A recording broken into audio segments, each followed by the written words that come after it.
नमस्कार, मैं हूं आकांक्षा और आप देख रहे हैं आईबीसी 24 एमपी से जुड़े हमारे इस खास बुलेटिन में आप सभी का स्वागत है। शुरुआत करते हैं बुलेटिन की और सबसे पहले बात करेंगे पंचायत चुनाव की। तो मध्य प्रदेश में पंचायत चुनाव राज्य निर्वाचन आयोग ने निरस्त कर दिए हैं। लोग ने चुनाव प्रचार भी करना शुरू कर दिया था और काफी पैसा भी खर्च किया था, लेकिन अब सिर्फ उन्हें जमानत राशि ही वापस मिलेगी। राज्य निर्वाचन आयोग के सचिव बीएस जामोद ने कहा है कि सभी कलेक्टर्स को उम्मीदवारों की जमानत राशि वापस करने के निर्देश दिए हैं। जिन लोगों ने नामांकन दाखिल किए थे वो जिला निर्वाचन अधिकारी के पास आवेदन देकर जमानत राशि वापस ले सकते हैं।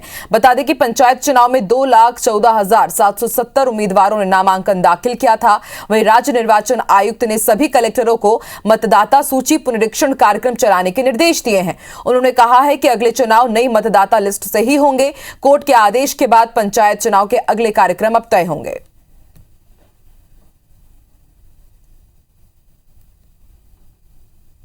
जितने उम्मीदवारों ने नॉमिनेशन पेपर्स प्रस्तुत किए थे उनमें जिला पंचायत सदस्य के लिए 3,541, जनपद पंचायत सदस्य के लिए 14,814, सरपंच पद के लिए 60,415 और पंच पद के लिए 1,36,000 जो भी जमा की है राशि, वो सभी राशि वापस करने के लिए हमने सभी कलेक्टर्स को निर्देशित कर दिया है। मध्य प्रदेश की सनसनीखेज नेमावर हत्याकांड की जांच को सीएम शिवराज सिंह चौहान ने सीबीआई को सौंपने का फैसला लिया है। शिवराज सरकार ने इस संबंध में केंद्र सरकार को पत्र भी लिखा है। देवास जिले के नेमावर में एक आदिवासी युवती रूपाली का सुरेंद्र चौहान नाम के युवक के साथ प्रेम प्रसंग चल रहा था, मगर इस बीच सुरेंद्र चौहान की दूसरी जगह शादी तय हो गई थी। रूपाली और सुरेंद्र के प्रेम संबंधों का सोशल मीडिया इंस्टाग्राम पर पोस्ट कर दिया गया और इसके बाद रूपाली सहित उसकी ममता, बहन दिव्या, भतीजे पवन और भतीजी पूजा अचानक लापता हो गए थे। 13 मई से इनकी गुमशुदगी फीसदी गड्ढे में इन्हें गाड़ दिया गया। उनकी गुमशुदगी के करीब 1.5 महीने बाद खेत में खुदाई में 5 के शव बरामद किए गए थे।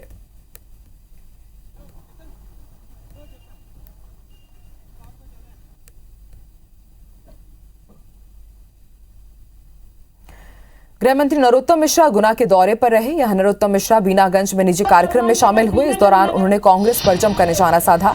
उन्होंने कहा, कांग्रेस की कथनी और करनी में बहुत अंतर है।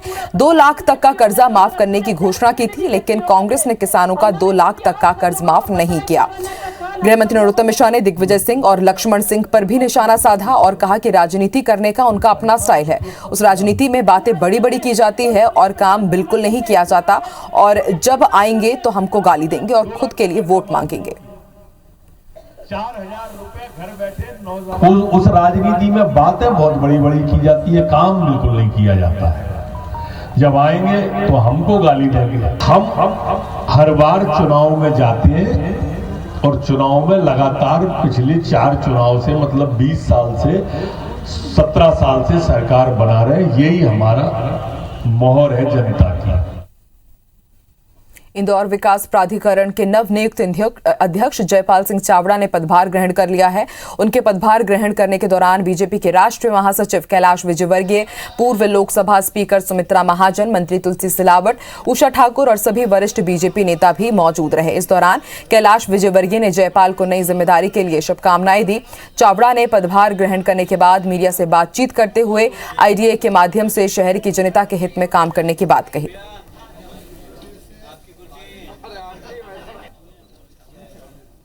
पार्टी ने तय किया कि उनको इंदौर के विकास की जवाबदारी दी जाए। मुझे उम्मीद है कि जिस प्रकार संगठन के कार्य में उन्होंने सफलता हासिल की है और एक तालमेल से पूरा संगठन को बहुत मजबूत किया है, इंदौर विकास प्राधिकरण में भी इंदौर के विकास में बहुत महत्वपूर्ण भूमिका अदा करेगी।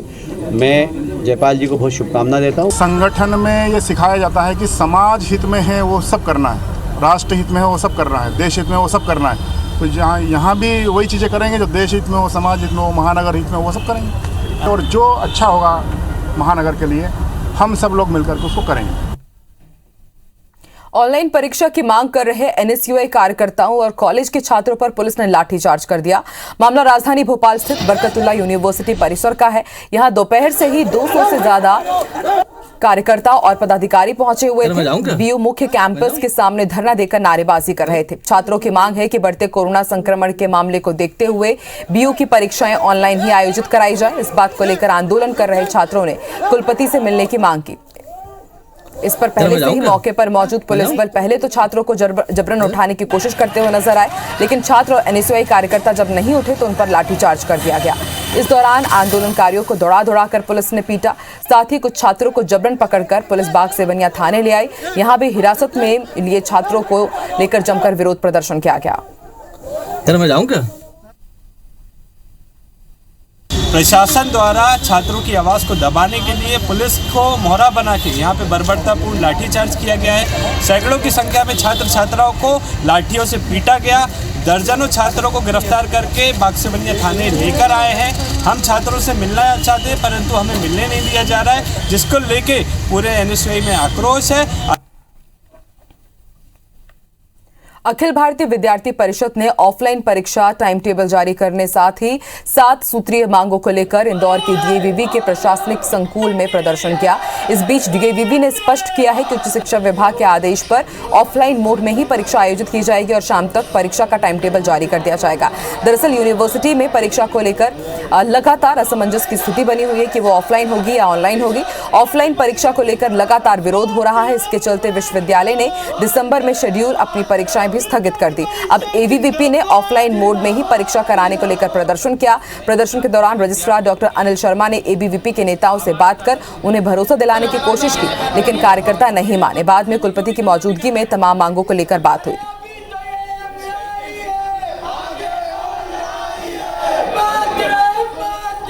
जिसमें हमारी प्रमुखता से मांग की जहाँ भी अभी तक आपने जो ऑफलाइन एग्ज़ाम का आदेश जारी नहीं किया है, क्योंकि 1.5 माह से विश्वविद्यालय टालम टोली करते जा रहा है ऑफलाइन एग्ज़ाम को लेकर, तो हमारी ये प्रमुखता से मांग थी, सभी विद्यार्थियों की मांग थी कि ऑफलाइन एग्ज़ाम और जल्दी से जल्दी उसका टाइम टेबल जारी किया जाए, क्योंकि जब तक टाइम टेबल जारी नहीं होगा तब तक विद्यार्थी असमंजस में रहेगा।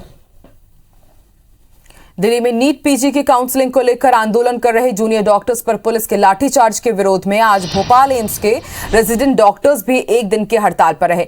सुबह 9 बजे से दोपहर 1 बजे तक रेजिडेंट डॉक्टर्स ने रूटीन ओपीडी का बहिष्कार किया। हालांकि सभी डॉक्टर्स ने इमरजेंसी सेवाएं दी।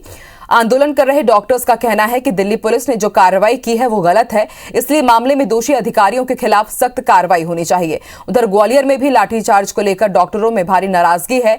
जूनियर डॉक्टर्स आज काली पट्टी बांधकर काम कर रहे हैं। वहीं शाम को डॉक्टर्स के सभी संगठन कैंडल मार्च निकालेंगे।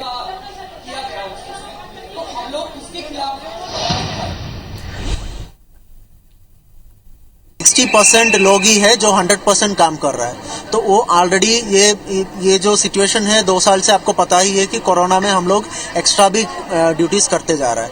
तो अब इसका एक सोल्यूशन निकल के नहीं आ रहा है, इस वजह से वो प्रोटेस्ट चल रहा है। हमारे ग्वालियर के सारे संगठन समर्थन कर रहे हैं और हम ये केवल अभी तो सांकेतिक प्रदर्शन कर रहे हैं, जिसमें आज पूरे दिन हम ब्लैक रिबन बांधकर काम करेंगे।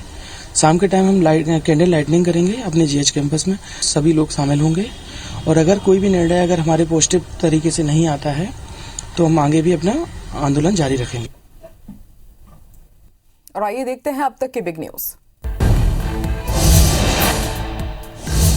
पंजाब के लुधियाना में एक फैक्ट्री में आग लग गई। आग लगने की सूचना मिलते ही फैक्ट्री में हड़कंप मच गया है, जिसके बाद दमकल की गाड़ियों को बुलाया गया। फिलहाल फायर ब्रिगेड की टीम आग पर काबू पाने की कोशिश कर रही है।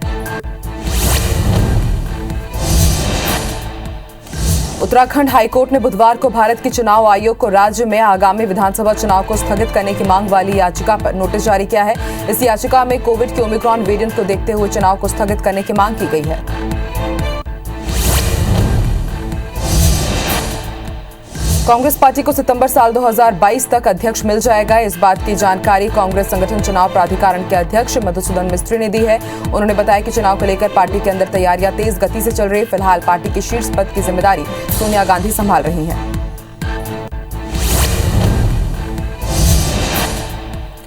बीते 2 साल बाद हरियाणा सरकार का पहला मंत्रिमंडल विस्तार चंडीगढ़ के राजभवन में हुआ। इस दौरान मंत्रिमंडल विस्तार के बाद बीजेपी सरकार में आपसी तनातनी देखी जा रही है। मीडिया रिपोर्ट के अनुसार सीएम मनोहर लाल खट्टर ने अनिल विज से गृह विभाग का पद मांग लिया है। इसके चलते वो नाराज है। इसी के चलते विज ने मंत्रिमंडल विस्तार कार्यक्रम का बहिष्कार भी किया।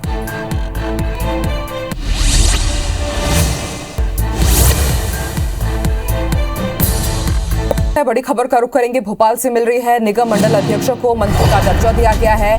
निगम मंडल उपाध्यक्ष को भी मंत्री का दर्जा दिया गया है। इमरती देवी, गिरिराज दंडोतिया कैबिनेट मंत्री कहलाएंगे। तो वहीं रघुराज कंसाना, मुन्ना लाल गोयल, इनको भी कैबिनेट मंत्री का दर्जा दिया गया है।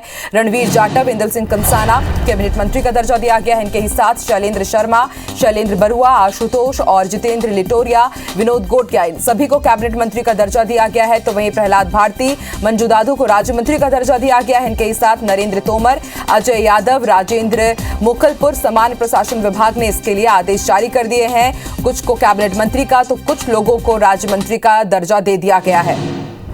और ज्यादा जानकारी के लिए बात करेंगे हमारे सहयोगी सुधीर से। सुधीर, मंत्री का दर्जा भी दे दिया गया है, कुछ दिन पहले ही निगम मंडल में नियुक्तियां हुई थी।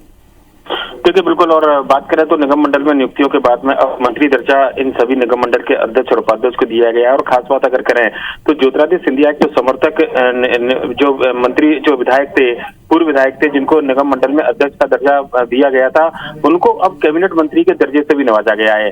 सामान्य प्रशासन विभाग की ओर से जो आदेश जारी किए गए हैं उनमें अगर बात किया तो इमरती देवी, गिरिराज दंडोतिया, इसके अलावा अगर बात करें इंदल सिंह कंसाना, रघुराज कंसाना, साथ ही साथ रणवीर जाटव, मुन्ना लाल गोयल, ये वो चेहरे हैं जिनको ज्योतिरादित्य सिंधिया के समर्थक, जिनको मंत्री, कैबिनेट मंत्री के दर्जे से नवाजा गया है। इसके अलावा बीजेपी नेताओं की अगर बात करें तो शैलेंद्र शर्मा जो रोजगार कौशल विकास बोर्ड के अध्यक्ष बनाए गए हैं। इसके अलावा शैलेंद्र बरुआ, साथ ही साथ बात की जाए तो हाउसिंग बोर्ड के अध्यक्ष आशुतोष तिवारी और विनोद गोटिया मध्य प्रदेश पर्यटन निगम के जो अध्यक्ष है, इनको भी कैबिनेट मंत्री के दर्जे से नवाजा गया है। इसके अलावा मंजू दादू जो पूर्व विधायक है, राजेंद्र सिंह मोखलपुर, साथ ही साथ बात करें प्रहलाद भारती और जो दूसरे जो उपाध्यक्ष निगम मंडल में बनाए गए थे, जिनकी नियुक्तियां की गई थी, उनको राज्य मंत्री के दर्जे से नवाजा गया है। लिहाजा कहना होगा कि लंबे समय के बाद में मध्य प्रदेश के अंदर निगम मंडल में नियुक्तियां हुई थी और मंत्री दर्जे के लिए जो इंतजार किया जा रहा था, आज वो इंतजार भी खत्म हुआ है। निगम मंडल के अध्यक्ष बनने के बाद अब मंत्री दर्जा इन निगम मंडल के अध्यक्ष और उपाध्यक्षों को दिया गया है। सामान्य प्रशासन विभाग ने आदेश जारी किए हैं। शुक्रिया सुधीर पूरी जानकारी के लिए। और अब बात करते हैं उज्जैन की। उज्जैन के नागदा में विश्व हिंदू परिषद के नगर संयोजक राकू चौधरी की दिन दहाड़े गोली मारकर हत्या कर दी गई। मामले में मंडी पुलिस ने तरुण शर्मा नाम के एक व्यक्ति को हिरासत में लिया है। हत्या की वारदात के बाद हिंदूवादी कार्यकर्ताओं और नेताओं ने सिविल अस्पताल का घेराव भी किया। बताया जा रहा है कि राकू को 3 गोलियां दागी गई, जिससे उसकी मौके पर ही मौत हो गई। थाना नागदा मंडी पुलिस गीताश्री गार्डन और आसपास मकानों पर लगे सीसीटीवी फुटेज फिलहाल खंगाल रही है। बजरंग दल के एक नगर पदाधिकारी के साथ ये घटनाक्रम लगभग 1:30 बजे के आसपास हुआ है और इसमें हमने मुख्य आरोपी को राउंड अप कर लिया है और उसमें उसे पूछताछ की जा रही है। घटना की क्या परिस्थितियां रही, क्यों ये घटनाक्रम हुआ, उससे पूछताछ के बाद स्पष्ट हो जाएगा। राजस्थान और उत्तर प्रदेश में आ रही चक्रवाती हवा का असर इंदौर के साथ ही पूरे मध्य प्रदेश में नजर आ रहा है। मध्य प्रदेश के कई जिलों में लगातार बारिश हो रही है। तेज बारिश के साथ कई जिलों में ओले भी गिरे हैं और इसके कारण बेमौसम बारिश ने किसानों की चिंता बढ़ा दी है। आज भी इंदौर के कई इलाकों में बूंदाबांदी हुई। जिले के अधिकतम तापमान में 8 डिग्री गिरावट दर्ज की गई है। राजधानी भोपाल में दिन भर घने बादल छाए रहे। इंदौर जिले के अधिकतर इलाके कोहरे से ढके रहे। जबलपुर में भी तेज हवाओं के साथ बारिश कई जगह पर हुई है। साथ ही उमरिया जिले के अधिकांश जगहों में बारिश के साथ ओले भी गिरे हैं। मौसम वैज्ञानिकों का कहना है कि नए साल के जश्न में कड़ाके की ठंड महसूस होगी। इस बार विक्षोभ बंगाल की खाड़ी से नमी मिलने की वजह से मौसम बदला हुआ है।